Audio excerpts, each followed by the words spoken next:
Only hours earlier, Elara Vale had been walking toward her husband with a secret so beautiful she had almost been afraid to say it aloud. One hand held the decree that could finally end the political pressure strangling House Draven. Inside her sleeve rested Mara's signed paper, dated that very afternoon, confirming that Elara was 9 weeks pregnant. She had spent the length of the corridor imagining Kael's face when she told him, not the face of the Alpha King, not the face he wore before councils, generals, or rival houses. His face.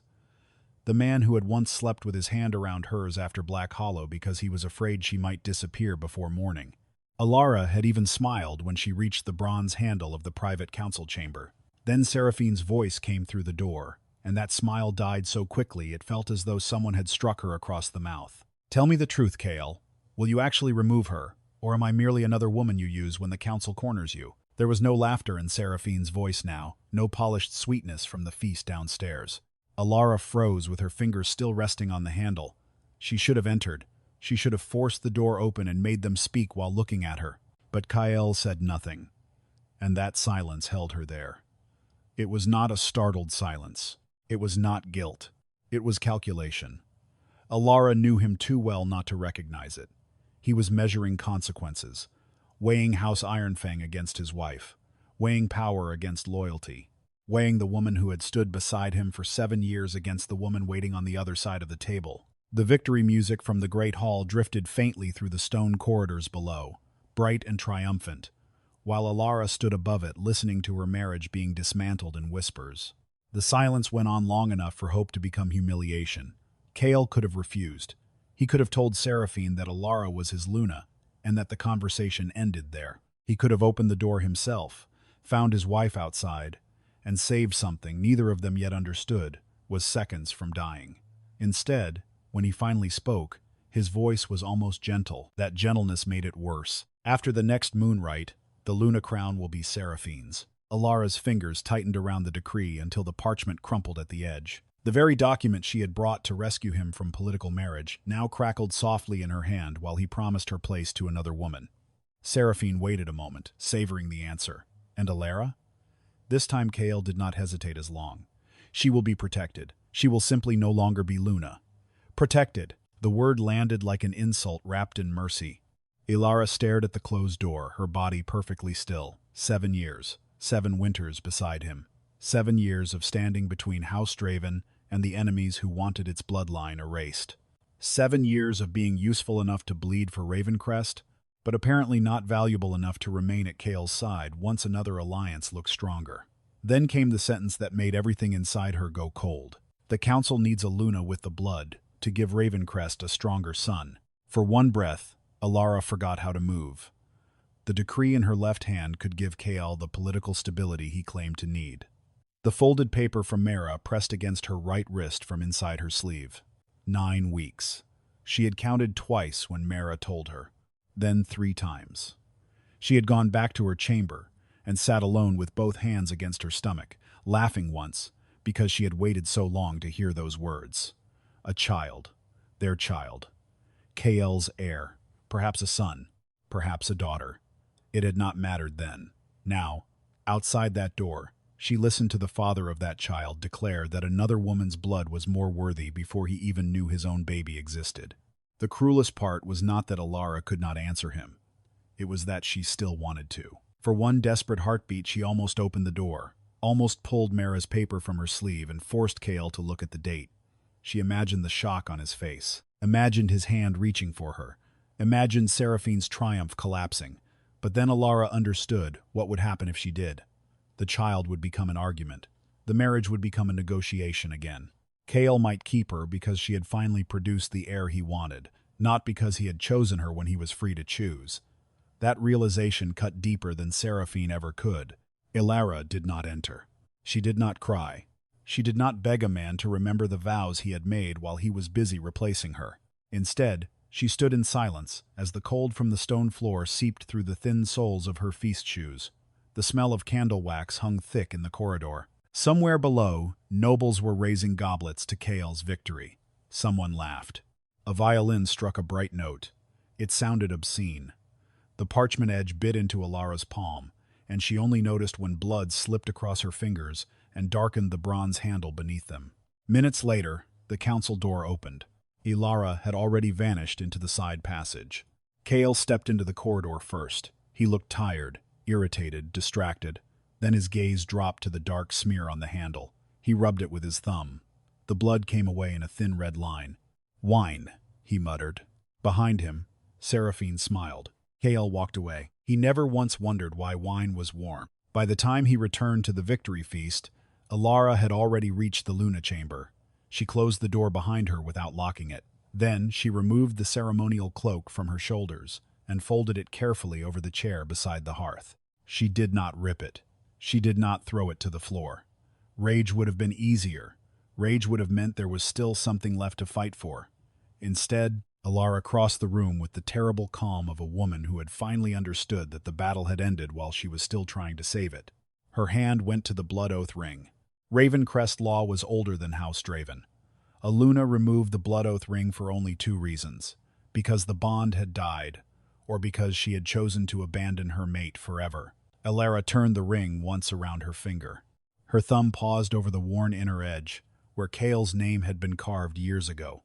Then she pulled it free. The skin beneath was pale. She placed the ring in the center of the table. Only then did she look toward the Luna crown. It rested on the small throne beside the bed, silver catching firelight, beautiful enough to fool anyone into believing it represented power. For 7 years, courtiers had bowed to that crown before they bowed to her.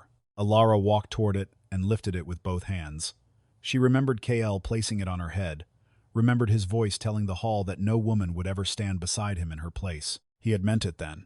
That was what hurt. Elara turned the Luna crown over and set it upside down on the throne. Not broken, not thrown away. Returned. Then she knelt beside the carved chest beneath the window and pressed her thumb against a hidden catch. A narrow compartment opened. From inside she drew an old iron key, marked with black hollow. 7 years. The sight of it changed something in her face. She rang once. Rowan came quickly.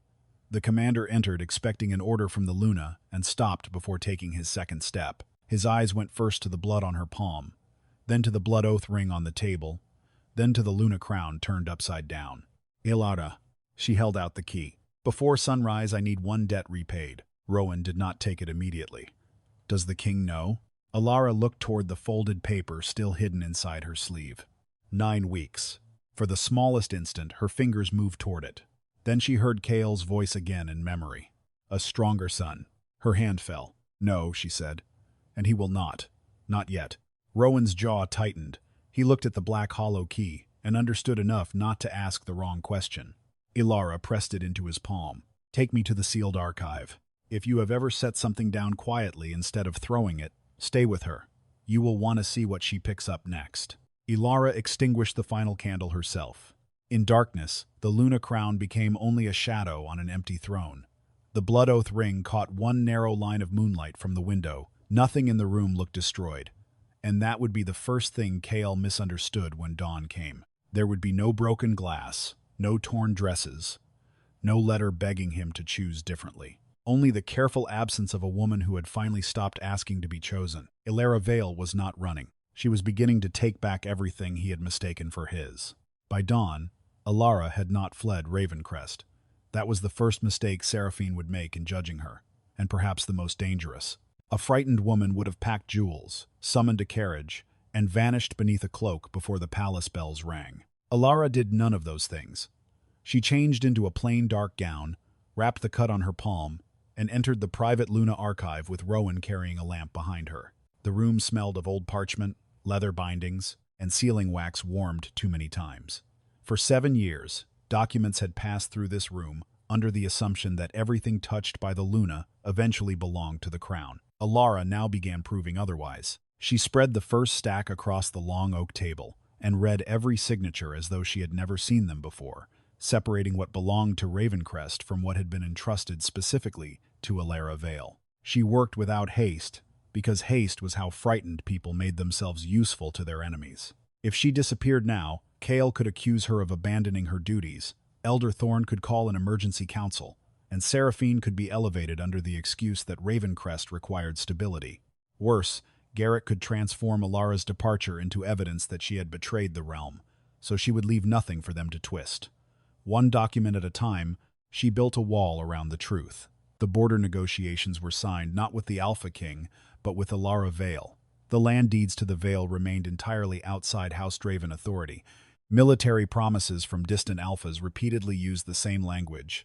To the Luna who came to us, never to the crown. Rowan leaned over one parchment, read the line twice, then looked at her with a slow change in his expression. "You knew?" he asked. "I knew they trusted me," Elara replied. "I did not know how carefully they had written it."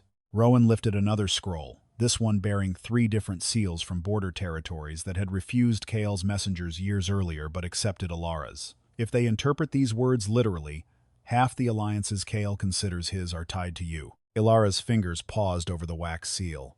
The cut beneath the bandage throbbed each time she unrolled another document, a small bright pain that kept her focused. "Not tied to me," she said. "Tied to what I did when they believed Ravencrest would use them and discard them." She remembered the winter roads, the freezing halls where suspicious alphas had made her wait hours before granting an audience, the nights she had negotiated while Kael slept in war camps, believing another border had simply chosen reason. She had never wanted credit. Credit had seemed petty beside survival. Now, for the first time, she understood the cost of allowing someone else to believe loyalty gathered around them naturally. Rowan watched her separate another bundle and finally asked, "Why not take all of this to the council? Tonight. Make them see what removing you would cost." Elara gave a quiet, humorless smile. "Because a woman who shouts is a scandal. A woman who files is a problem." For the first time since entering the archive, Rowan almost smiled too, though it vanished quickly. He understood her meaning. A public accusation could be dismissed as jealousy. A legal record could not. So they continued until the sky beyond the high windows turned from black to gray, and Elara had divided the archive into 3 careful groups: property belonging to Ravencrest, obligations belonging to the Luna's office, and promises made directly to Elara Vale. The third stack was larger than either of them expected. By evening, the victory feast had resumed its final celebration, and Seraphine arrived wearing a cloak trimmed in the silver-white colors reserved for the Luna. The insult was not subtle. It was designed to be seen. Conversations faltered as she crossed the great hall beside Lord Garrick, her father smiling beneath his iron-gray beard while nobles made room for them. Elara entered moments later in simple black, without the Luna crown, and more than one pair of eyes moved between the 2 women with hungry curiosity. Kael sat at the high table. He noticed the cloak.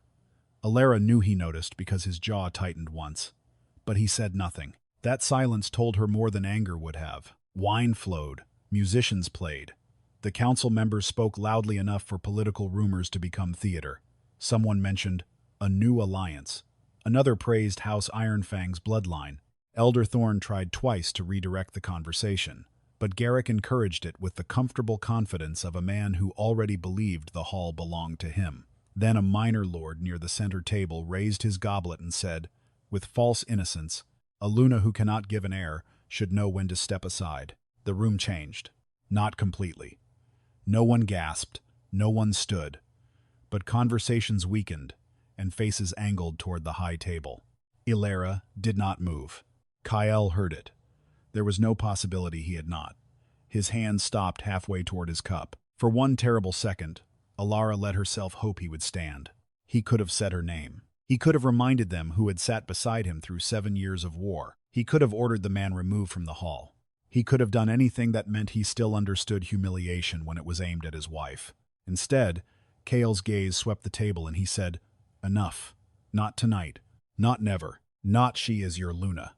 Not you will not speak of my wife that way. Only not tonight." Elara felt something inside her settle into place with almost frightening clarity.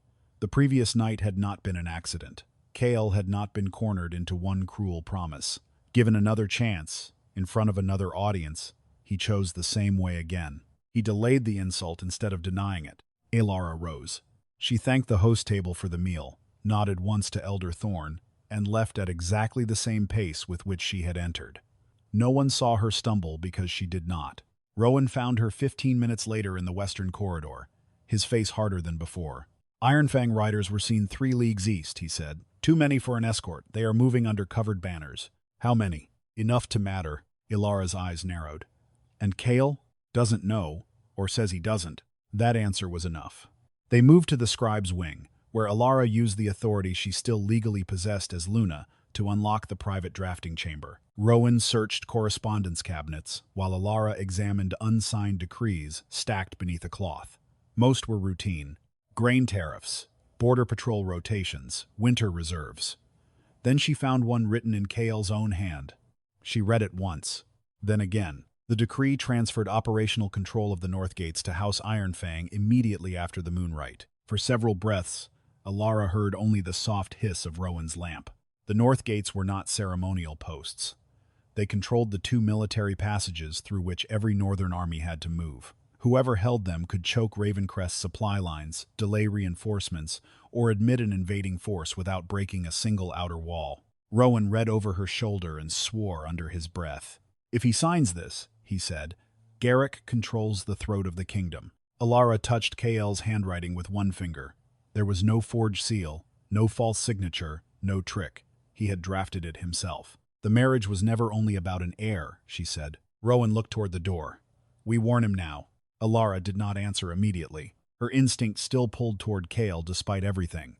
7 years could not be cut from the body in a single night. Part of her wanted to carry the decree upstairs, slam it before him, and force him to understand who Seraphine and Garrick really were. But she remembered the council door. She remembered the feast. 2 choices. The same answer. "If I warn him without proof of Garrick's intent," she said, "he will hear a jealous wife trying to destroy his new alliance. He might believe you. He might." The sadness in those 2 words silenced Rowan. "And if he does not," Elara continued, "Garrick changes his plan before we know what it is. Then we lose the only advantage we have." Rowan stared at the decree, visibly hating the logic, because he knew it was sound. "What do we do?" Elara folded the draft carefully and slid it into the leather case at her side. "We find what Black Hollow was meant to hide." Rowan's eyes shifted to the iron key she had given him the night before. For the first time, something like fear entered his face. "The sealed archive?" "Yes. That vault has not been opened in 7 years." Elara looked back toward the Great Hall, where distant music still celebrated Kael's victory, as though the foundations beneath his throne were not already cracking. "Then 7 years is long enough." Together they left the scribe's wing and descended toward the oldest level of Ravencrest, where dust lay thick over locked doors and forgotten war records waited beneath stone. Elara no longer needed to prove that Kael had betrayed her. Now she needed to discover what his throne had been standing on all along. The sealed archive lay beneath the oldest eastern tower of Ravencrest, beyond a stairwell so narrow that Rowan had to turn sideways to carry the lamp without scraping it against the stone. No servant had cleaned there in years. Dust softened the floor, spider silk trembled in the corners, and the air held the metallic cold of a place built to keep memory buried. Elara walked ahead with the iron key in her hand. The black hollow mark cut into its head had darkened with age, but she remembered the day it had been given to her, 7 years earlier, before she was Luna, before anyone bowed when she entered a room. She had carried messages between camps while armies decided whether House Draven deserved to survive. She had never imagined that one small key from that war would outlive the trust between her and the man she had saved. Rowan stopped before a reinforced oak door banded with black iron. "This is it." His voice sounded wrong in the narrow passage, too loud for the silence. Elara inserted the key. For a moment it resisted, as though rust itself had become a guardian. Then the lock turned with a heavy internal click. The door opened on darkness, and the smell of leather, dust, and old steel. Rowan raised the lamp. Shelves appeared one by one, packed with military ledgers, casualty rolls, sealed dispatches, and cracked map cases. At the center stood a single chest covered by so much dust that its lid looked white. Elara approached it slowly. Her fingers left clear marks when she brushed the surface. Beneath the dust was the same black hollow seal. 7 years, Rowan murmured. Elara said nothing. She placed the key into the second lock. The chest opened without ceremony. No hidden blade, no magical secret, only paper. That almost made it worse. The official history of Black Hollow had been repeated so often that children in Ravencrest knew it. Kael Draven had rallied divided packs, broken the rebellion, and returned beneath blood-soaked banners as the warrior who would become Alpha King. Songs called it his impossible victory. Statues in the eastern courtyard showed him standing alone with a sword raised over the valley. But the first military report Elara unfolded told another story. House Draven's forces had been trapped between two ridges, with supplies failing and retreat cut off. A second dispatch described desertions. A third estimated that Kael's remaining army would collapse within 3 days unless outside support arrived. Rowan read the lines over her shoulder, and the lamp trembled visibly in his grip. This was never entered into the Royal Chronicle. No, Elara said, because the Chronicle was written after we survived. She kept reading. Names appeared that had not been celebrated in songs. Ashfall, Greymere, Duskwater. The 3 neutral packs that had refused every formal appeal from House Draven suddenly entered the battle from the western ridge and broke the encirclement. The official account credited Kael's diplomacy. Elara found the original correspondence beneath the reports. Her own handwriting stared back at her. Rowan looked at her. You negotiated this. Elara lowered herself onto the edge of the chest because her legs had suddenly become unreliable, though not from surprise. Memory returned in fragments more physical than emotional. Mud inside her boots, blood on the sleeve of a borrowed coat, Alpha Bran and Ashfall refusing to even let her enter his command tent until she stood outside through freezing rain for nearly an hour. Greymere demanding guarantees House Draven could never have afforded. Duskwater threatening to remain neutral unless someone pledged land against the risk of Draven collapse. Elara had been 21, not Luna, not Queen, only Elara Vale. Heir to land, she had never expected to wager for another family's survival. Rowan unfolded another document. You put up the veil, all of it. He stared at her. Kael knew? No. Why? Elara looked toward the shelves instead of him. Because when he woke after Black Hollow, he could barely stand. Half his commanders were dead. His father's line was broken. The packs were already deciding whether he was strong enough to rule. Her mouth tightened. He needed to believe he had won something. Rowan's expression changed from disbelief to something more painful. So you let him believe the throne was his victory. I let Ravencrest believe it. Those are not the same thing. No, Elara said. I know that now. The deeper they searched, the clearer the shape became. The 3 Hollow packs had not entered Black Hollow out of loyalty to House Draven. They had answered Elara personally because she had secured their families, guaranteed their borders, and pledged the Veil as collateral if Draven failed. After the battle, those promises evolved into something stronger. Rowan found the packet near the bottom of the chest, wrapped in oilskin and bound with a dark cord. 3 seals had been pressed into the closure. Ashfall, Greymere, Duskwater. Elara knew what it was before she touched it. The Black Hollow Oath. Rowan set the lamp closer. Inside was a letter written by Alpha Bran and Ashfall, dead now for 6 years, his signature marked beside the blood seals of the other 2 alphas. The language was formal until the final clause. Rowan began reading silently, then stopped. Elara, read it aloud. He hesitated. Read it. His voice dropped. Should the Draven line betray Elara Vale, or strip the Luna crown from her by force or by decree unlawfully made, the 3 packs bound by this oath may withdraw their fealty from Ravencrest, and it shall be no treason. The words settled into the archive like falling stones. Rowan read them again, slower. Elara did not move. For 7 years, Kael had believed the 3 Hollow packs were tied to Ravencrest by gratitude for his victory. For 7 years, every border council, military vote, and winter mobilization had rested on an oath he had never bothered to understand because Elara had carried the burden quietly enough for him to mistake it for his own strength. Rowan lowered the letter. If he removes you through a lawful public process, the oath remains. Yes, but if he forces it through political coercion, fabricated grounds, or an unlawful decree, they may leave, and it is not treason. No. Rowan stared at her as though seeing her for the first time. You can pull 3 armies out from under Ravencrest. Elara's eyes hardened. No, I can show them the door Kael himself is opening. That is the same thing. It is not. She stood. I will not turn this into vengeance. If they withdraw, it will be because the Draven line broke the condition that purchased their loyalty in the first place. Rowan looked down at the Black Hollow Oath. He thinks he is sacrificing you to save the throne. A bitter smile touched Elara's mouth. He is sacrificing the throne to replace me. That was the moment the full cruelty of it became visible.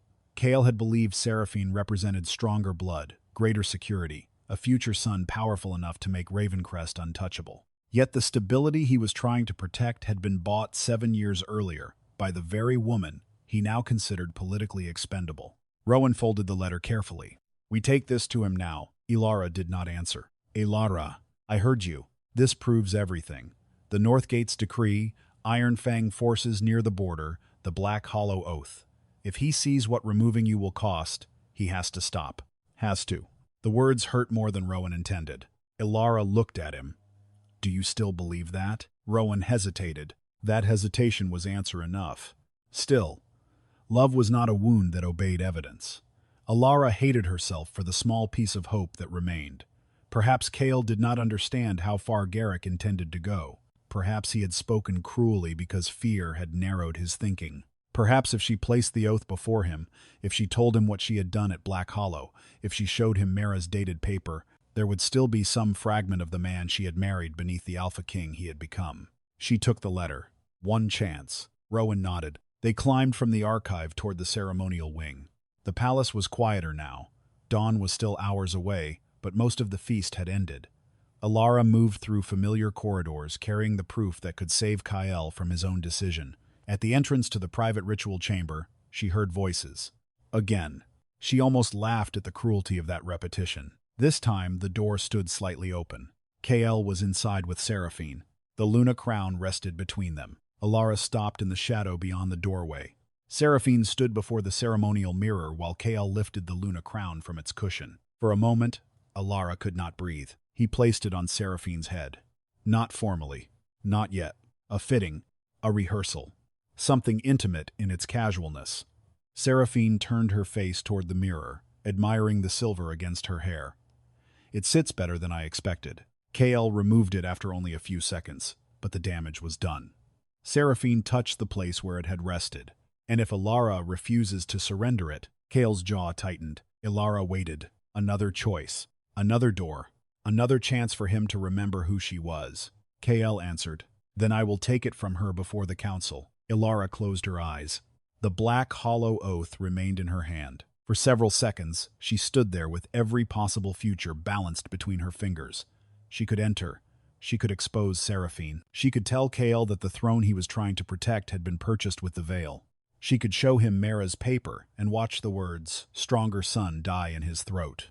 But she finally understood something she should never have needed to learn. If she had to reveal her pregnancy to stop him from humiliating her, then he was not choosing her. If she had to threaten the survival of his throne to make him respect their vows, then he was not choosing her. If she had to prove her usefulness every time another woman appeared with stronger blood and a more convenient alliance, then there would always be another Seraphine. Elara stepped away from the door. Quietly. Again. She returned to her chambers only long enough to take what belonged to her. The Black Hollow Oath. The veil's signet. Mara's dated confirmation. 2 plain gowns. Nothing from the royal treasury. No jewels Kael had given her. No ceremonial silver. No gifts from House Draven. The blood oath ring remained on the table. The Luna crown remained upside down. Rowan met her near the old military passage beneath the western wall. You are certain? No. He looked surprised. Elara pulled her cloak tighter around herself. I am certain only that staying would cost me something I am no longer willing to pay. Rowan's face tightened. You cannot travel alone. I will not be alone for long. He understood what she meant. The 3 hollow packs. Then I am coming with you. No. Elara, I need you here. For what? To remember exactly what happened. Rowan went still. When the time comes, Elara said, they will call me unstable, angry, jealous, perhaps traitorous. They will say I stole records and fled because Kael chose another Luna. Rowan's mouth hardened. You need a witness. I need one man in Ravencrest who will tell the truth even when it becomes dangerous. He looked at her for a long time. Then he bowed.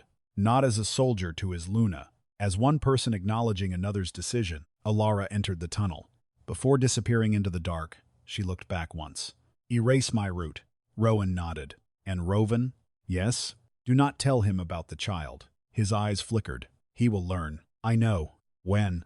Elara touched the folded paper inside her cloak. When knowing can no longer change what he chose. Then she walked into the darkness. Hours later, Ravencrest woke to chaos. No royal carriage had left the gates. No servant had packed the Luna's trunks. No guard remembered seeing her cross the courtyard. Kael entered her chamber with 6 armed men behind him and stopped so suddenly that the nearest guard nearly collided with his back. The ceremonial cloak lay folded over the chair. The Luna crown sat upside down on its small throne. The blood oath ring waited in the center of the table. Kael stared at it, his face drained of color. "Seal the gates." No one moved quickly enough. I said, "Seal them." Guards scattered.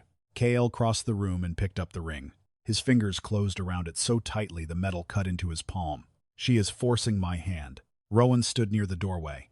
Kael turned. "She thinks leaving will make me choose." Rowan looked at the empty chamber, then at the man who still believed this was a negotiation. When he spoke, his voice was almost gentle. "She did not ask you to choose, Your Majesty." Kael's eyes narrowed.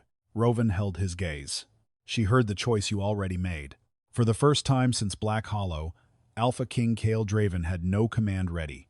And far beyond the walls of Ravencrest, Elara Vale rode toward the people whose loyalty had never belonged to his crown. 7 weeks after Elara Vale vanished from Ravencrest, the kingdom no longer looked like a realm recovering from victory, because the roads that had once carried grain wagons, patrol riders, tribute carts, and border messengers now seemed to empty themselves one by one, while the consequences of a promise made behind a closed door spread far beyond the palace walls. Ashfall withdrew first, citing the Black Hollow oath in language so precise that Elder Thorn could not call the act rebellion without contradicting Ravencrest law. And Greymere followed before sunset, while Duskwater removed its companies from the eastern ridge before Kael's commanders had even finished drafting their protest. The 3 Hollow Pacts did not threaten war, burn villages, or seize territory, because they did not need spectacle to make their meaning clear. They simply took back the soldiers, supply lines, scouts, and guarantees that had supported Ravencrest for 7 years, leaving Kael to discover how much of his kingdom had been standing on loyalty he had mistaken for obedience. The damage grew quietly at first, which made it more dangerous.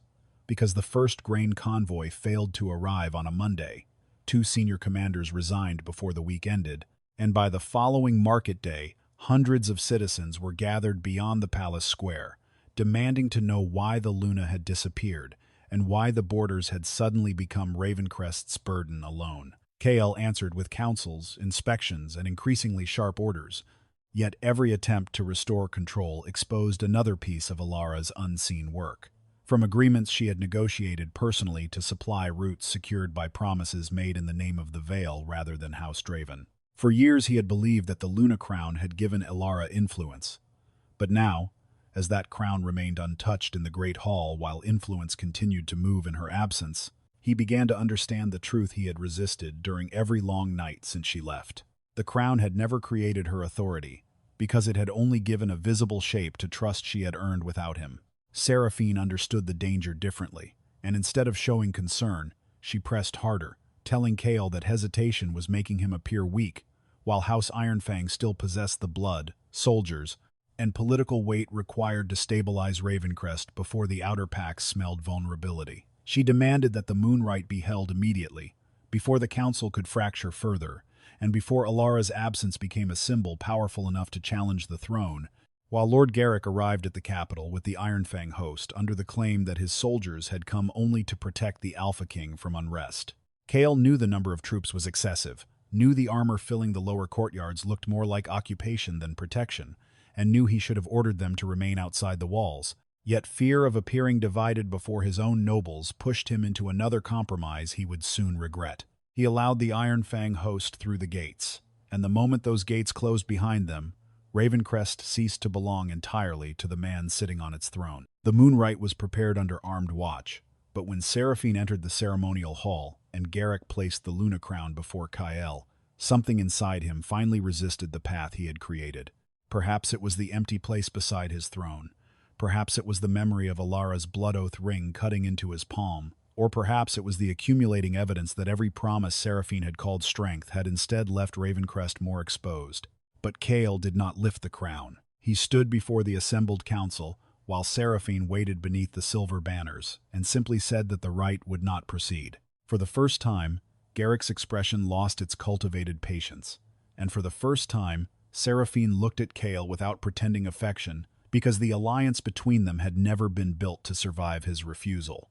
Garrick moved faster than Kael expected, ordering Ironfang soldiers to secure the inner courtyard, the armory, and the passage leading to the north gates before the royal guard could fully react, while Seraphine stepped away from the ceremonial dais and watched the palace descend into panic with the cold satisfaction of someone seeing a plan reach its final stage.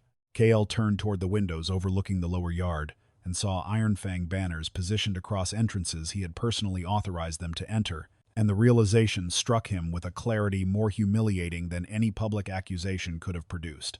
The army surrounding his own palace was not an invading force that had broken Ravencrest's defenses from outside.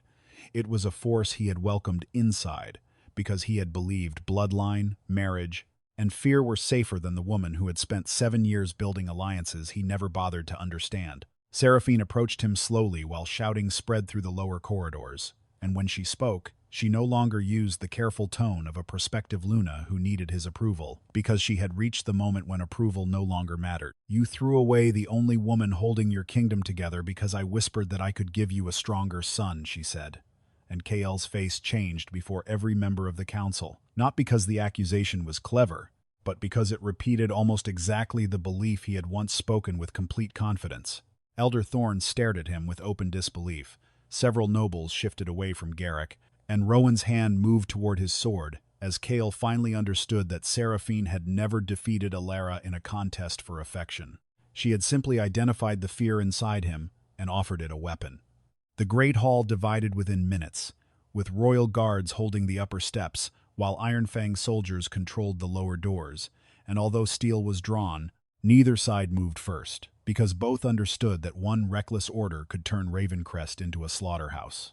Garrick demanded that Kael sign temporary regency authority over military operations, arguing that the Alpha King had already lost the loyalty of the 3 Hollow Pacts, and therefore could no longer guarantee the kingdom's security, while Kael refused and ordered him arrested, only to discover that half the guards nearest the doors were now Ironfang men. The palace seemed to shrink around him under the weight of decisions he had made one by one, each of them appearing reasonable in isolation, until together they formed a cage.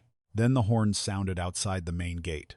The first blast cut through the hall so sharply that conversation stopped, and the second brought every face toward the open western windows, while the third was followed by the unmistakable pounding of hundreds of hooves on wet stone. Kael expected another Ironfang column, but the banners appearing beyond the outer wall were not black and red. They were the standards of Ashfall, Greymere, and Duskwater, moving together beneath the wind as the 3 Hollow Pacts approached Ravencrest in full view of the city. Garrick swore beneath his breath and ordered the gates barred, but before his soldiers could complete the command, royal guards loyal to Rowan opened the central passage from within, and the heavy doors of Ravencrest swung outward. Elara Vale rode through them in daylight. She wore no Luna colors, no ceremonial silver, and no jewel belonging to House Draven, because the dark traveling cloak around her shoulders and the veil signet at her hand were enough to announce exactly who she had chosen to be. Beside her rode Alpha Doran Ashfall, with Greymere and Duskwater commanders behind him, while the 3 Hollow Pacts entered only far enough to establish that they had come under the authority of the Black Hollow Oath rather than as conquerors. Wet stone rang beneath the horses' hooves as Elara crossed the courtyard, while wind moved through the open Great Hall doors and carried the metallic scent of Ironfang armor into a room already heavy with fear.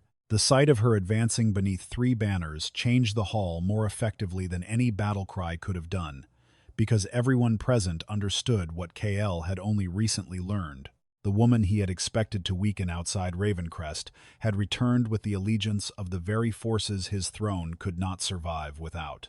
Elara dismounted before the hall steps and walked inside without looking first at Kael, which wounded him more deeply than anger might have done, because her attention went instead to Elder Thorne and the assembled council. Although she had been absent for 7 weeks, she had never been lawfully removed as Luna, and she invoked that status with a calmness that left no room for theatrics, demanding an immediate council session under Ravencrest law because an unlawful armed force occupied the palace and a sitting noble house was attempting to seize military authority. Elder Thorne hesitated only long enough to glance at the Ironfang soldiers around them before declaring the session open. Elara did not draw a sword, threaten Garrick, or ask the 3 Hollow Pacts to advance, because the weapons she had brought were flatter, quieter, and far more difficult to escape. She placed the first letter on the council table, and Rowan stepped forward to testify that it had been taken from an Ironfang courier before Elara's departure. Elder Thorne broke the seal and read the contents aloud, revealing the plan in careful stages. Seraphine would become Luna, Iron Fang would gain military influence through the Moonrite. Kael would lose the backing of the older packs. Garrick would be named regent under the excuse of instability, and an heir carrying Iron Fang blood would eventually be positioned above the weakened Draven line. Garrick called the letter a fabrication, but Elara placed the second document beside it before he finished speaking. It was the Northgate's draft in Kael's own handwriting, transferring operational control of the two northern military gates to House Ironfang after the Moonrite, and when Elder Thorn held it up for inspection, Kael did not deny the script because he could not. The silence that followed was not the silence Elara had once endured outside a council door, because this time every eye in the room was watching the person who had made the choice, and the consequences were no longer hers to carry alone. The third document was the Black Hollow Oath. Alpha Doran Ashfall stepped forward when Elder Thorn unfolded it, confirming the seals of Ashfall, Greymere, and Duskwater, and identifying the final clause written by his predecessor, Alpha Brannon Ashfall, while Rowan raised his lamp toward the parchment so the council could see the old blood marks pressed beside each name. Elder Thorn read the clause aloud, explaining in plain terms that the three Hollow Packs had withdrawn lawfully because the Draven line had moved toward stripping Elara Vale of the Luna Crown by unlawful political decree, meaning their departure had never been treason. The room shifted, not dramatically, but unmistakably. Nobles who had stood near Garrick stepped away from him. Two Ironfang officers lowered their swords. A royal captain moved beside Rowan. Seraphine looked toward her father and, for the first time, found no easy path out. Garrick ordered his soldiers to hold position, but the command came too late because the Ironfang host in the courtyard was now trapped between Ravencrest's remaining royal guard and the three Hollow Packs outside the gates. Any attempt to fight would end with House Ironfang destroyed in the capital, and Garrick understood the mathematics before pride could drive him into suicide. He surrendered his sword. Seraphine immediately tried to separate herself from him, claiming that her father had manipulated the correspondence and that she had believed the marriage alliance was genuine, but Elara placed two more letters before Elder Thorn without looking at her. The handwriting was Seraphine's. The strategy was hers. She had proposed exploiting Kael's obsession with securing a stronger heir, encouraged Garrick to present Elara as politically inadequate, and specifically recommended using the promise of a son to make Kael accept concessions he would otherwise reject. Elara never insulted her.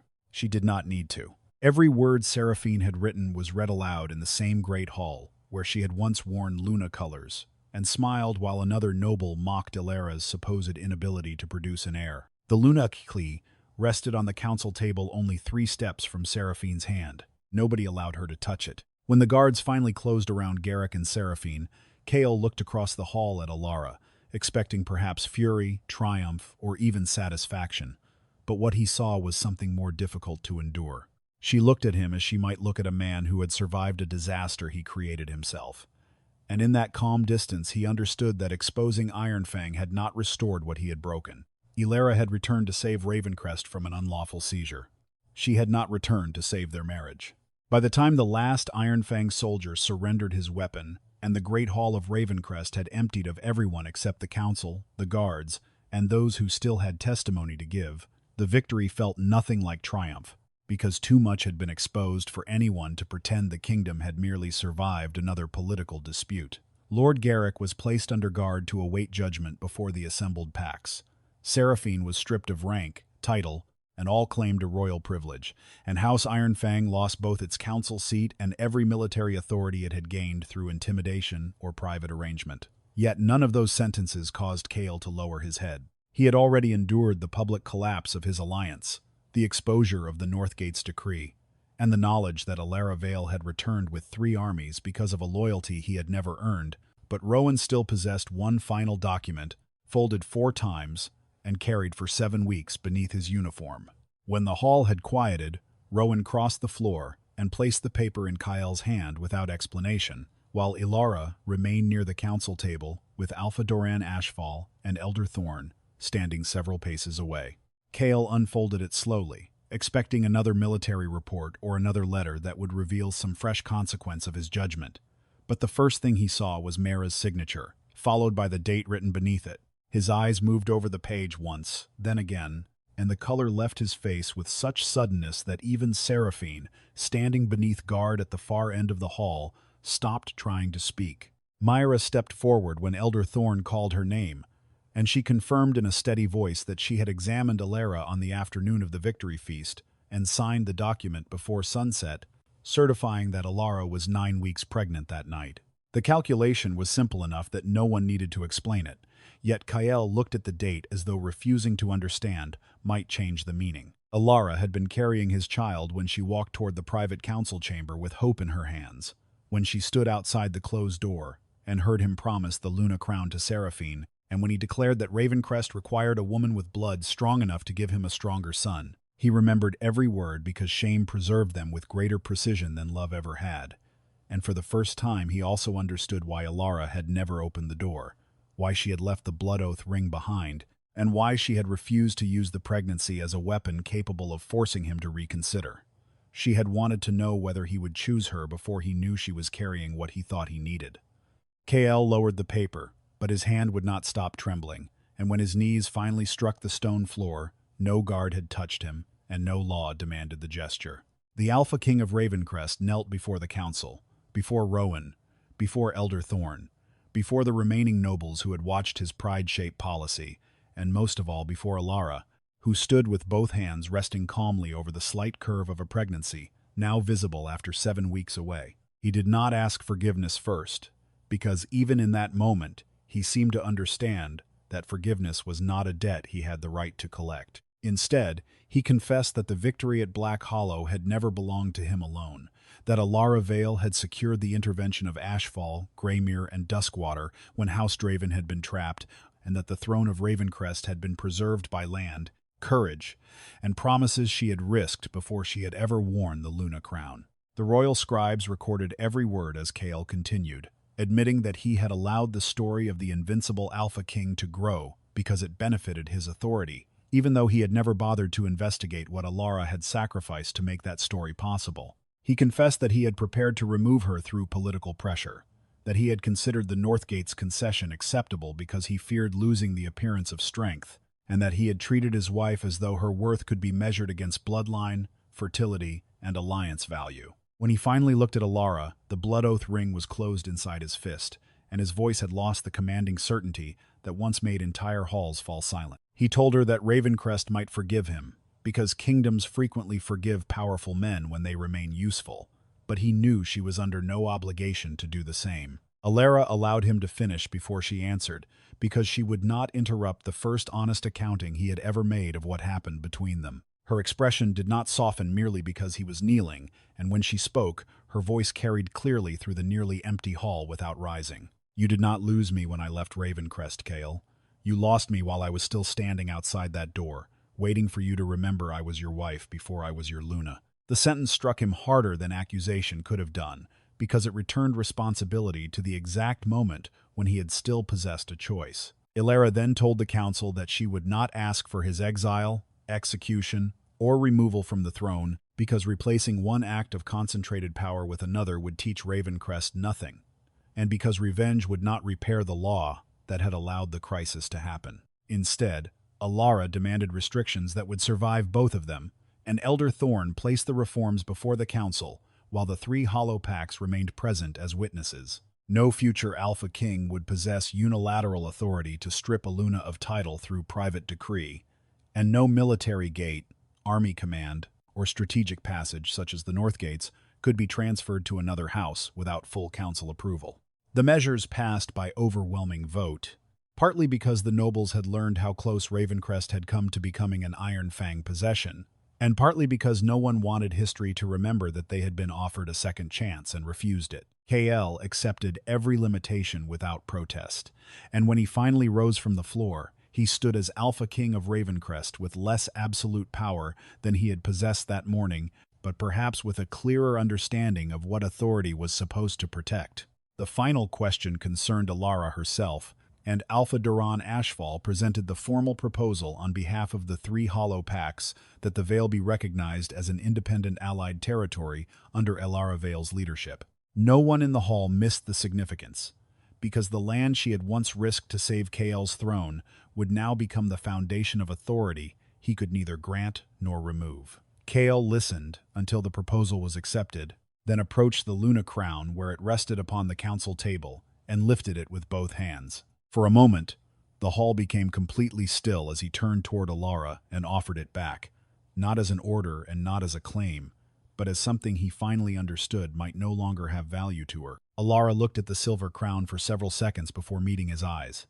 "You are offering me a chair you already promised to someone else," she said, while no one around them dared move. "I have built my own." She did not take the Luna crown, and the refusal changed Ravencrest more deeply than any coronation could have done, because the woman who had once been threatened with replacement was now standing beyond the reach of the title used to humiliate her. Kael kept his throne, but the myth of the untouchable Draven ruler ended in that room. While Elara left with the veil formally recognized, the Black Hollow oath intact, and 3 packs who had chosen loyalty to her character over obedience to any crown. Months later, after winter had broken, and after Elara had given birth safely to a daughter, Kael came to the Vale without banners, soldiers, gifts, or royal announcement. He wore a plain traveling coat, carried no visible weapon, and brought only the blood oath ring wrapped inside a small piece of cloth, because even he understood that arriving with something grand would turn repentance into another display of power. Elara received him on the eastern terrace, overlooking the lower fields, where spring rain had darkened the soil and young grass covered the slopes that had once been pledged to save House Draven. She held the infant against her chest while Kael stopped several steps away, visibly uncertain whether he was permitted to come closer, and for once he did not solve uncertainty by giving an order. Elara made the decision for him by crossing half the distance and placing the child carefully into his arms. Kael looked down at the tiny face and became completely still, while the daughter he once did not know existed curled one hand against the fabric near his collar. Elara watched him for a long moment before giving him the name she had chosen without consultation, permission, or apology. "Her name is Isolde Vale, not Draven. She will inherit the land that bought your throne, and she will never learn that love must beg in front of one." Kael closed his eyes briefly, as though the words carried both punishment and mercy, because he had been granted fatherhood without being restored as husband, and he understood that those were now separate privileges controlled by Elara rather than by his title.